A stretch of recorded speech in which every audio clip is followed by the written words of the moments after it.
We guide you through how to transfer photos from your iPhone to your PC or laptop. So the first thing you need to do is to connect your iPhone to your computer using USB cable. Unlock your phone and tap Trust this computer if prompted. Then on your PC, open File Explorer and click on iPhone under this PC. Go to the DCIM folder where all your photos are stored. Select images you want, then simply drag and drop them into a folder on your computer or right-click and copy-paste them. If you're using Windows Photos app, open it, click Import, choose from a USB device, select your iPhone, pick the photos, and hit Import.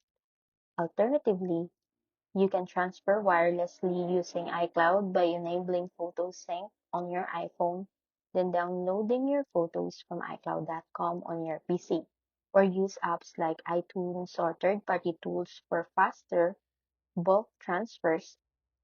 So that's it.